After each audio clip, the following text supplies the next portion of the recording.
When I got home, I left my car running in the driveway. I heard inside to get into my security finest. Later, I'm in the break room at Fashion Spear, putting away my lunch from the refrigerator.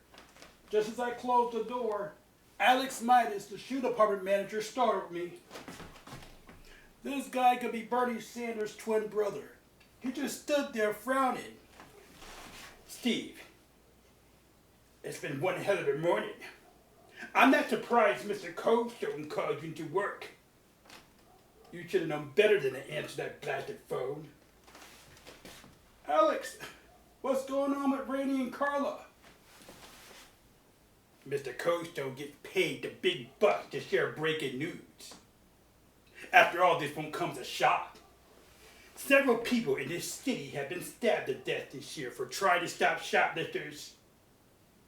Thieves are like bloodthirsty butchers. They're all around us. Rainey and Carla are dead? I do wish that's for Mr. Coldstone. When his mother ran this store years ago, she was an uppity little bitch, rude and demanding. Like mother, like son. It would give me pleasure to see Mr. Coldstone dismantled through a wood chipper while I'm spitting in his face. Wow. As for the current store manager, Mr. Shivers, he's a jellyfish coward, and Mr. Coldstone is holding his leash. I had under 3 minutes to meet Mr. Coldstone. Just as I started to leave, Alex took hold of my arm. Steve, what's the scoop on my Profit Partner Recognition Award? Alex, you know the disbursement process can take some time. Don't give me that cotton candy crap. It's been 3 months since I dropped a dime on your former manager. I saw Lori rolling flat screen TVs out the back door with her crackhead boyfriend. Thanks to me, she was terminated and arrested with that loser. Should I remind you all the missing merchandise was recovered? I saved this store a lot of money. Yes, you did, Alex. We appreciate your snitching. I mean your tip. You set a good example for the honest associate. Spare me that flowery bullshit. Mr. Coldstone owes me $300 and 10% of all inventory recoveries. According to the bulletin on that wall, I am eligible for that award. Alex, I'll talk to Mr. Coldstone. See to it that you do, or I will raise volcanic hell like never before. After I slipped away from Alex, I made my way down to the executive suite. I found Mr. Shivers standing guard outside his own office door. He was sweating like a nervous wreck. Steve, Mr. Coldstone is inside waiting for you. It's 11:14 a.m. Please hurry. Inside, I found Mr. Coldstone sitting at Mr. Shivers' desk. He sifted through some documents, talking to himself. Yeah, okay, yeah. This man applied to be a police officer 6 times. He failed the psychological exam 6 times. Now his mother pulled strings for him to get this corporate job. 4 years ago, he left the Dollar Mart chain to work for Fashion Spear. He has been a pain in the ass everyone ever since. Mr. Coldstone.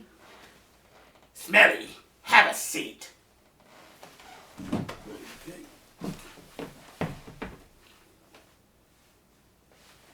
Thanks to a scum walking out of the store without paying for a toaster oven, we lost 2 members of our department. Carla took hold of the shoplifter's bag concealing the merchandise. Before she could identify herself, the young punk knocked her on her ass. A witness said she withered like a dead sunflower. Good Lord! Rainey violated store policy by pursuing the suspect into the parking lot. Customers and associates followed him out of the store and witnessed a mismatch. This maniac body slammed Rainey and then struck him in the face repeatedly. Not only did Rainey lose his teeth, but he also lost consciousness. A police officer happened to be patrolling the mall property. He intervened and arrested the perpetrator. This is terrible. When Randy and Carla are well enough to return to work, we should throw a welcome back party for them. They'll never come back to this door. Mr. Shivers called me down from the corporate office. As soon as I arrived, the paramedics were loading Carla into the ambulance. Her swollen face was beyond recognition. She looked at me with her one good eye and she mumbled, "I quit." A lot of good that kickboxing academy has done for her. Who could expect much from a 100-pounder? I would have never hired her. As for Randy, he's in a coma at the hospital.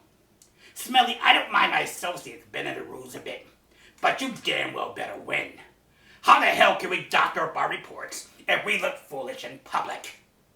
A man in my position cannot look foolish. If Randy ever wakes up from La La Land, he's gonna find out he's missing more than teeth. He will find a nice pink slip on the table near his bed. Well, how soon will it be for you to pull officers from other stores to come in and help us? Smelly, you've been working in this store since the Stone Age. Tell me what you know about shrink. Well, shrink is merchandise or money that is lost in our day-to-day operations. It can be internal or external. Tell me the difference between internal and external shrink. Sir, why are you asking me this? Because I can. Well, internal shrink comes from our employees' errors or dishonesty. External shrink is caused by thieves outside of the company, mainly through burglary and shoplifting. Smelly, you impressed the hell out of me. Your brain generates just enough sales to get by. What happens today will determine whether or not you remain employed here. Due to our department shortage, I am resigning you to a loss prevention detective, effective immediately. The world around me became deathly still. One side of my face felt saggy. I thought I was having a stroke, and I struggled to compose myself.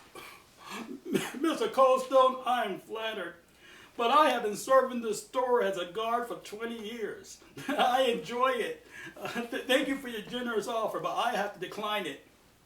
Are you declining to continue working here? Mr. Coldstone put on his glasses and adjusted them downward. He held up a copy of a job posting from 20 years ago. Allow me to refresh your exceptional brain cells on a job posting from the company's archives. Quote, as a retail guard, you will deter theft and maintain a safe business environment. When a vacancy becomes available, this position leads to a loss prevention detective. End quote. Apparently for 20 years, you slipped through the cracks. On behalf of the store, please accept our apologies for overlooking you. Mr. Coldstone, please have mercy. I'm just a useless old bag. I have arthritis. I can't possibly detain shoplifters or perform audits. I can't even balance what little is in my checkbook. You're it, Smelly. My decision is final. Enjoy your 0-cent raise. Great moon rocks. Now today, while I'm away on company business, you will be the only member of loss prevention on duty. I expect you to take good care of company property until I return to the store at 4:30 this evening. Why did I answer that phone? I better not hear as much as a tiny battery stolen. If you cannot handle protecting our assets, then you're garbage. I can't take kind of garbage sitting around for too long. It takes up space and it stinks. I will have to dispose of garbage, just like I did with Lurie and Randy. Do your hairy ears get my drift? Now at 11:30, we have a briefing with all department managers. Afterwards, I'm leaving this store for a meeting at the corporate office. Fail me once and you will be fired. Mr. Coldstone wouldn't even let me go home and change out of this security uniform. How did he expect me to work undercover? After crucifying my soul, he had me put my hand over this loss prevention binder.